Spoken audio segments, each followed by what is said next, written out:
Can I come in? Come on in. I'm supposed to eat local for a week, and you count because you're 20 miles within my house. Previously on Eat Local Challenge on TVCOGECO. Eastern Ontario residents challenged themselves to eat only foods grown and produced close to their home for a 7-day period in an effort to reduce their environmental impact, increase their health, and strengthen their communities. Brockville residents, the Cameron Shea family rustled up some local grub at Featherstone Bison Ranch near Gananoque. Eating meat is something I've always struggled with, so I used to always joke, if I couldn't kill it myself, I won't eat it. On Amherst Island near Kingston, Ontario, comedian Deborah Kimmett got the buzz on how granulated sugar impacts our environment. Granulated sugar has the biggest carbon footprint of any food on our shelf. And the staff at Engine Communications in Belleville, Ontario took on an Eat Local challenge at the Milford Bistro in Prince Edward County. Everything on your plate right now is local. It tastes great. Could you prepare even one meal using strictly local ingredients? How about 3 meals a day for 1 week? Are you ready for the Eat Local Challenge? 1 week. Here's the week of food adventures. Only foods grown and produced close to home. They're like little hands. It's like Play-Doh. You're just creating. That's the beauty, eh?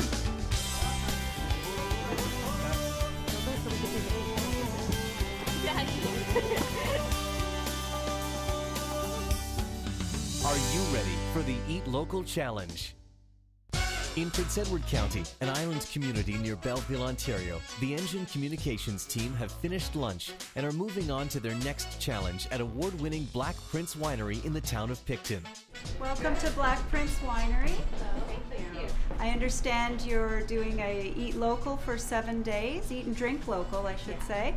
And you've come to the right place for drinking. We have a lot of locally grown wines here. And what I'm going to do is I'm going to send you outside for a little challenge. And we also have some winemaking processing going on, and you'll be able to see that as well.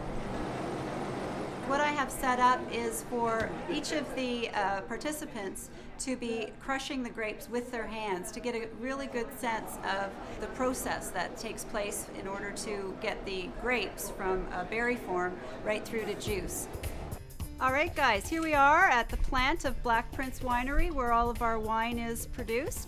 What I'm going to get you to do is to crush as many grapes as you can with your hands in a 2-minute time period. This is how they used to do it way back in medieval times. You ready? 1, 2, 3.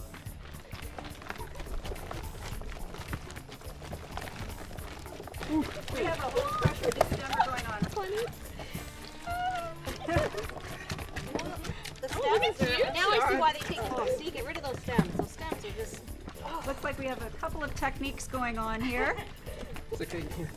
They can't feel the stems being embedded in your knuckles. You're out of breath there, Fillmore. He's really good at it. Oh, I see some juice. I see some juice. Well, we're down to the last part of the minute. So it's a good thing we now use modern machinery. Yeah, I think so. This is a new shirt. I hope I don't wreck my shirt, really. 3, 2, 1, finish. Walk away from your bin. I think the person with the reddest hands is going to probably be close to the winner here. So. I went with the kind of the grab, right? And then when that was done and it wasn't feeling as good a lot, I went with the fist to get the last little bit. I just thought it was better if I got some of the stems out because they seem to be in the way of crushing all the grapes. So now what we're going to do is we're going to measure off the juice. So this is Fillmore? Yeah. Whoops. Oh, sorry, Fillmore. Oh, I can see tape. The last one. Whoa. Look, it covers the bottom. All right, so it looks like, Sean, you are the king of the grape crushing competition. Congratulations. You get to take home a bottle of wine. Thank you for the offer. We'll have that with lunch tomorrow. Yeah. So now that the competition's over, I'm going to take you into the winery. We're going to all sit down and relax and enjoy a glass of the Cabernet Franc that has been processed and bottled and is waiting for you to taste. The wine industry here in Prince Edward County started in early 2000, And since that first winery opened up in 2001, the local economy has benefited greatly from all of the wineries that have subsequently opened. And it has brought more tourists, more interesting restaurants have opened up, and it's really rejuvenated the economy here in Prince Edward County. The first ever Prince Edward County oak barrels, they have been produced by local oak grown here in Prince Edward County by our local barrel maker, Cooper, from the Carriage House Cooperage. And what we have here is our Cabernet Franc, local grapes aged in local barrels, and it's the first time that that has been done. Cheers. I just wanted to present Sean with his bottle of locally grown Cabernet Franc. I just wanted to point out too, for anybody that isn't aware, anytime you'll see Prince Edward County beside the VQA, that ensures that it is 100% locally grown grapes in the bottle. So congratulations, Sean. Well done. And so if the rest of you don't feel so bad, I'm going to invite you over to the bar, and we're going to do a tasting of the Cab Franc.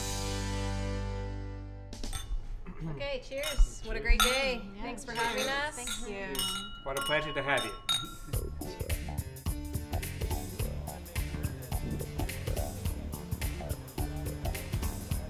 It's not ready.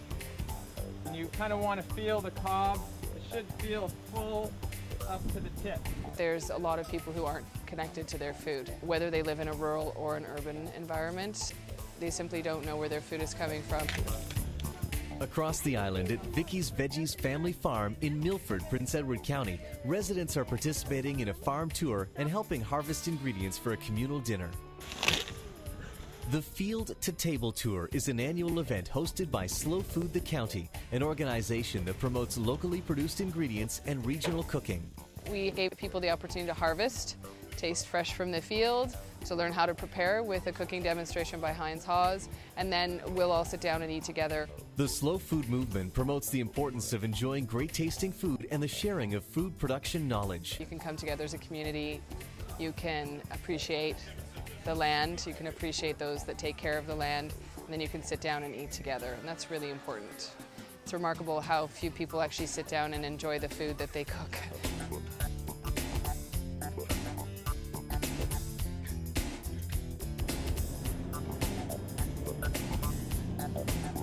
Going into a grocery store, you're looking more at price tags than you are about where the product comes from. There's a Mutsu apple, locally grown in an orchard called Orchard Coast up around Picton area. So we sell a lot of their apples. Glen Burnie Grocery, located on the outskirts of Kingston, Ontario, is independently owned by Mark Rickards. Established in 1967. My father started the store back then. It was a small, very small store at the time. I've probably been here close to 40 years myself, starting here as a young boy, and saw a lot of changes. I've done a lot of expansion. Mark has made it a priority to stock more local foods on his shelves. My thoughts are maybe not expanding very much, but really working in the local side of things and trying to expand the local food industry and my local products. I'm getting more every week, and it's a growing market. People really want it, and I'm really focused on trying to get more suppliers in. Here's some local organic stew beef from Sunset Farms. So it's just an example of the local product we sell here. It's all grass-fed beef, my sister's farm. It's killed locally, it's freshly frozen, and it comes to our store, and she's bringing it in 3 to 4 times a week sometimes. It's selling that well. If you shop here, you will see those local farmers, local suppliers. There's probably 15, 20 of them some days in and out, so you get to meet the farmer themselves. Another product, Lyons Family Farm. It's another supplier we just started with about a couple months ago, and this product is frozen ground turkey. With 2 young boys at home, Mark's family is focused on eating healthy. We bring home all the local food that we can because we have children and we want to feed them the best we can, and we believe feeding them local is a good start. It's less traveled and it's fresher. You get it literally that same day if you want to come in and buy something, it could have been picked 3 hours before that. $1.30, Scotty. I really believe in shopping local, whether it's farmers or hardware stores or whatever. If there ever is a breakdown with the global food systems, if there's a transportation crisis, if oil triples, or it could cause a lot of problems with getting food to our doors. So, you know, we'll be really looking for these farmers.